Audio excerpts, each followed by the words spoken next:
إن الحمد لله نحمده ونستعينه ونستغفره ونعوذ بالله من شرور أنفسنا ومن سيئات أعمالنا من يهده الله فلا مضل له ومن يضلل فلا هادي له وأشهد أن لا إله إلا الله وحده لا شريك له وأشهد أن محمدا عبده ورسوله يا أيها الذين آمنوا اتقوا الله حق تقاته ولا تموتن إلا وأنتم مسلمون يا أيها الناس اتقوا ربكم الذي خلقكم من نفس واحدة وخلق منها زوجها وبث منهما رجالا كثيرا ونساء واتقوا الله الذي تساءلون به والأرحام إن الله كان عليكم رقيبا يا أيها الذين آمنوا اتقوا الله وقولوا قولا سديدا يصلح لكم أعمالكم ويغفر لكم ذنوبكم ومن يطع الله ورسوله فقد فاز فوزا عظيما أما بعد فإن خير الحديث كتاب الله وخير الهدي هدي محمد صلى الله عليه وسلم وشر الأمور محدثاتها وكل محدثة بدعة وكل بدعة ضلالة وكل ضلالة في النار۔ یہ ہے نبی صلی اللہ علیہ وسلم کا مشہور خطبہ جسے خطبۃ الحاجہ کہا جاتا ہے۔ ہم میں ہر شخص کو یہ خطبہ یاد رہنا چاہیے، اس میں جو بنیادی ہدایتیں ہیں اس کا علم رہنا چاہیے۔ آپ صرف اس بات پر توجہ دیجئے کہ کسی موضوع پر بات کرنے سے پہلے اللہ کے نبی یہ خطبہ پڑھتے تھے۔ اس کا معنی یہ ہوا کہ اس خطبے میں کسی اہم ایشو پر بات کرنے کی جو ضرورت ہے اس سے زیادہ ضروری باتیں اس خطبے میں کہی گئی ہیں۔ کوئی برننگ ٹاپک آیا ہے، کوئی مسئلہ آیا ہے، اس پر بات کرنی ہے، جمعہ میں بات کرنی ہے، عید میں بات کرنی ہے، کسی مناسبت پر بات کرنی ہے، اس سے پہلے یہ خطبہ آپ پڑھتے تھے، پھر موضوع پر بات کرتے تھے۔ اس کا مطلب یہ ہوا کہ کوئی بھی موضوع کتنا بھی اہم ہو، کتنا بھی بڑا ہو، اس سے اہم باتیں یہاں کہی گئی ہیں، کیونکہ اسے چھوڑا نہیں جا سکتا۔ تو پہلی بات، بنیادی بات یہ ہے کہ اللہ تعالیٰ نے ہم سب کو تقوی کی وصیت کی ہے۔ ہم سارے ایمان والوں کو، مردوں کو، عورتوں کو، عالم ہوں، غیر عالم ہوں، امیر ہوں، غریب ہوں، شہری ہوں، دیہاتی ہوں، سب کو، چھوٹے بڑے ہوں، سب کو اللہ نے ایمان کا حوالہ دے کر کے تقوی کی وصیت کی ہے اور فرمایا ہے کہ اے ایمان والو، یعنی اے میرے اوپر ایمان رکھنے والو، دین کے اوپر ایمان رکھنے والے، رسول اور اللہ کی کتاب اور آخرت پر ایمان رکھنے والو، اللہ سے ڈرو، اللہ سے ڈرو۔ اللہ تعالیٰ نے ڈرنے کی وصیت کی ہے۔ اس خطبے میں آپ 3 آیتیں پڑھتے تھے، تینوں آیتوں میں ڈرنے کی وصیت ہے۔ دنیا اگر اللہ تعالیٰ کے ڈر سے آزاد ہو جائے تو کچھ بھی کرے گی۔ آج ہمارا سماج، ہمارے آپ کے ہاں اگر اللہ کا تقوی نہیں ہے تو ہم آزاد ہیں، سماج آزاد ہے، چھوٹا بڑا آزاد ہے، جو چاہتا ہے وہ کرتا ہے۔ لیکن اللہ کا ڈر ہو، اللہ کا ڈر ہو تو وہ کہاں کہاں نہیں ڈرتا ہے، ہر جگہ اللہ سے ڈرتا ہے۔ کسی کی شان میں کوئی بے ادبی ہو گئی تو اسے بے چینی ہوتی ہے کہ اس بے ادبی کا بھی ازالہ ہو جائے۔ جیسے اللہ کے نبی صلی اللہ علیہ وسلم نے فرمایا، ام المومنین سے آپ نے فرمایا عائشہ رضی اللہ تعالی عنہا سے کہ عائشہ، یہ جو تمہاری بات ہے، یہ جو تم نے بات کی ہے، ناٹی تم نے کہا ہے، ناٹی یا یہودی ہونے کا جو تمہاری زبان سے طعنہ کا لفظ نکلا ہے، اللہ کے نبی صلی اللہ علیہ وسلم فرماتے ہیں ڈرو، اللہ سے ڈرو۔ اور بعض ام المومنین کو آپ نے نصیحت فرمائی اور آپ نے فرمایا یہ بات تمہاری میٹھے پانی کو کڑوا کر دینے والی ہے۔ تو اللہ سے ڈرنے کی ایک مثال ہے، اللہ سے ڈرنے کی مثال یہ بھی ہے کہ اللہ سے ڈریں ہم۔ ایک بلی کے مسئلے میں بھی اللہ سے ڈرنا ہے، ایک بلی کے مسئلے میں، یعنی جانور کے مسئلے میں بھی اللہ سے ڈرنا ہے۔ انسان تو بہت دور کی بات ہے، اور آپ جانتے ہیں کہ اسلام کے خلاف جو بہت سارے پروپیگنڈے ہیں اس میں کوئی شبہ نہیں کہ مسلمان کہیں نہ کہیں غلطیاں کرتا ہے، لیکن اسلام کا نظام، اس کی ہدایتیں، اس کے گائیڈنس اتنے کلیئر ہیں کہ ایک جانور کے ساتھ زیادتی نہیں کی جا سکتی۔ انسان تو دور کی بات ہے، مسلمان تو اور دور کی بات ہے۔ آسانی سے بات آدمی کر لے، لیکن جانور کے ساتھ زیادتی نہیں کی جا سکتی۔ آپ ہمارے ساتھ، ہم آپ کے ساتھ کیا زیادتی کر سکتے ہیں اسلام کے نقطۂ نظر سے؟ تو یہ اللہ سے ڈرنے کا یہ رزلٹ ہوگا کہ ہم سب اللہ سے ڈریں، اور یہ نصیحت ہے اللہ تعالیٰ کی طرف سے۔ اور ایک نصیحت اور ہے، اللہ تعالیٰ نے فرمایا رشتہ داریوں کے سلسلے میں بھی تم اللہ سے ڈرو۔ کتنی تباہی ہے، ہم آپس میں ایک دوسرے کے رشتہ دار ہیں، کوئی نہ کوئی صلہ رحمی ہے ہماری، ہم جڑے ہوئے ہیں، لیکن دیکھیے اللہ سے ہم رشتہ داریوں کے مسئلے میں ڈرتے ہیں، کوئی پرواہ نہیں ہے۔ عام طور پر ہمارے اپنے بیچ میں، ہمارے رشتہ داریوں کے نیٹ ورک میں لوگ کوئی پرواہ نہیں کرتے۔ یہاں حکم ہے اللہ کا کہ اے ایمان والو تم اللہ سے ڈرو، اور اپنی رشتہ داریوں کے مسئلوں میں بھی اللہ سے ڈرو۔ اور اس موقع پر چونکہ یہ مبارک نکاح کی تقریب ہے، رشتہ داریوں میں اللہ سے ڈرنے کا ایک معنی یہ بھی ہے کہ کوئی رشتہ شرک اور بدعت کے حاملین کے ہاں نہ کیا جائے۔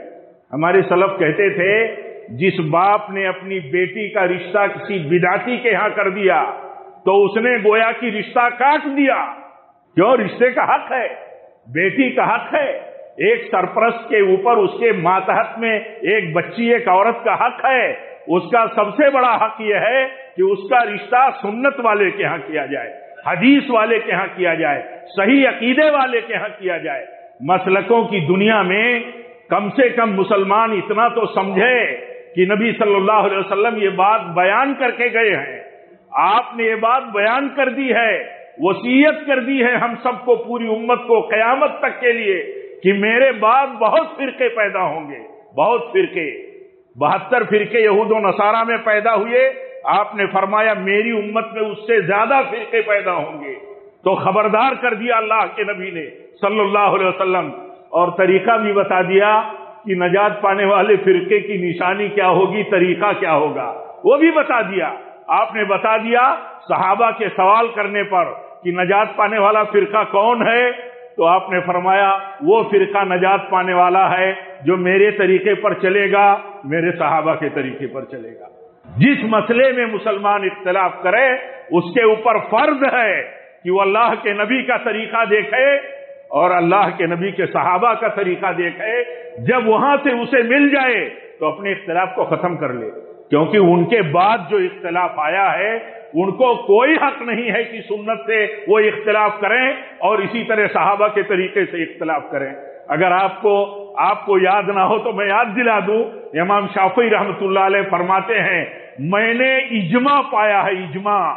امام شافعی رحمۃ اللہ علیہ کا نام اس لیے لیتا ہوں کہ آپ امام شافعی رحمۃ اللہ علیہ سے بڑی نسبت رکھتے ہیں۔ یہ بیلٹ بہت بڑا بیلٹ ہے، ساؤتھ کا، یہاں سے کیرلا تک جو امام شافعی رحمۃ اللہ علیہ کی تقلید کرتا ہے ان سے اپنا مسلک جوڑتا ہے۔ امام شافعی رحمۃ اللہ علیہ کے ہاں اٹھا کر کے دیکھیے ان کی اپنی کتاب اور ان کی اپنی بات، وہ کہتے ہیں میں نے سارے علماء کا اور ائمہ کا اجماع اس پر پایا ہے، یعنی سب کی ایک ہی بات تھی، کیا؟ نبی کی جب بات مل جائے تو اس کے خلاف جو بھی بات ہوگی چھوڑ دی جائے گی۔ تو میں عرض یہ کر رہا تھا نبی اور دین کی مخالفت کرنے والے اگر مسلک اور عقیدے اور فرقے میں کسی الگ راہ پر ہیں تو جو اللہ تعالیٰ فرماتا ہے کہ اللہ سے ڈرو، رشتہ داریوں کے سلسلے میں بھی اللہ سے ڈرو، کیونکہ اولاد کا جو حق ہے اس اولاد کے حق میں یہ بھی حق بنتا ہے کہ ان کی صحیح تربیت کی جائے اور ان کا صحیح مقام پر، صحیح جگہوں پر، صحیح فیملی میں، صحیح عقیدوں کی بنیاد پر رشتہ کیا جائے۔ اور بھی باتیں اور نہیں کی جا سکتی۔ اللہ کے ایک بات اور کر کے بات ختم کروں گا۔ اللہ کے نبی فرماتے ہیں ان آیتوں کو پڑھنے کے بعد اما بعد فإن خیر الحدیث کتاب اللہ، ہم سب سنتے رہتے ہیں، عام طور پر سنتے رہتے ہیں جیسے وظیفہ پڑھتے رہتے ہیں، اور عام طور پر وظیفے کا معنی مراد کیا ہے وہ عام طور پر عام مسلمان نہیں جانتا۔ ایسے ہی یہ خطبہ ہم سنتے پڑھتے رہتے ہیں، عام طور پر ہم نہیں جانتے۔ اللہ کے نبی خطبے میں آیتیں پڑھنے کے بعد فرماتے ہیں اما بعد فإن خیر الحدیث کتاب اللہ، سب سے بہتر کتاب، سب سے بہتر بات اللہ کی کتاب کی ہے۔ اس کے بعد فرماتے ہیں اور سب سے بہتر طریقہ اور مسلک محمد صلی اللہ علیہ وسلم کا۔ فإن خیر الحدیث کتاب اللہ وخیر الہدی ہدی محمد صلی اللہ علیہ وسلم۔ آپ اپنی زبان سے فرماتے ہیں، کون؟ نبی صلی اللہ علیہ وسلم، کہ سب سے بہتر طریقہ تمہارے نبی کا طریقہ ہے۔ نبی کے طریقے سے کسی طریقے کا مقابلہ ایمان کے لیے خطرہ ہے۔ خطرہ ہے کہ نہیں؟ بہت موٹی بات ہے۔ کسی مسلمان کو جرات نہیں ہو سکتی کہ نبی صلی اللہ علیہ وسلم کی سنت اور آپ کا طریقہ آ جائے تو کسی اور کا حوالہ پیش کرے۔ حضرت عبداللہ ابن عباس کا درجہ کتنا بڑا ہے آپ پڑھیے، وہ کہتے تھے مجھے ڈر ہے کہ آسمان سے پتھر نہ برسے ایسے لوگوں پر کہ جن کے سامنے نبی کی سنت موجود ہو اور وہ اس کے مقابل میں ابو بکر و عمر کی بات کرتے ہو۔ ابو بکر و عمر کی بات نہیں کی جا سکتی جہاں نبی کی سنت ہو۔ اللہ تعالی ہم سب کو سمجھ عطا فرمائے۔ نبی صلی اللہ علیہ وسلم فرماتے ہیں سب سے بہتر کتاب اللہ کی کتاب، سب سے بہتر طریقہ محمد کا طریقہ صلی اللہ علیہ وسلم، اور سب سے بدترین چیز نئی چیز ہے۔ ہر نئی چیز بدعت ہے، ہر بدعت گمراہی ہے، ہر گمراہی کی جگہ جہنم ہے۔ جب ہمارا کوئی بھائی ہم سے کہہ دے کہ یہ بدعت ہے، ہمیں چوکنا ہو جانا چاہیے کہ بدعت ہے، یعنی نئی بات ہے، نئی بات ہے تو تلاش میں لگے، تحقیق میں لگے۔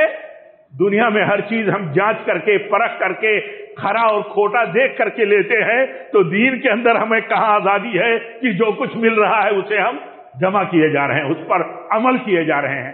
ہمیں یہ نصیحت ہے، بہت ساری بنیادی باتیں ہیں، انشاءاللہ ہم دلچسپی رکھتے ہیں تو سنتے رہتے ہیں، اللہ توفیق بھی دیتا رہتا ہے۔ اللہ تعالی ہم سب کو ان بنیادی ہدایتوں پر جو اس خطبے میں دو باتوں کی طرف توجہ دلائی گئی ہے، اللہ تعالی ہم سب کو اس پر عمل کرنے کی توفیق دے، ہم سب کو اخلاص دے، اللہ تعالی ہم سب کو اخلاص دے، ہمارے اندر اللہ تعالیٰ تڑپ پیدا کر دے، جو حق ہے اللہ تعالیٰ اس کی پیروی کی تو ہمیں توفیق دے۔ ہمارے نبی نے تہجد میں دعا سکھا پڑھ کر کے ہمارے لیے سبق دیا ہے۔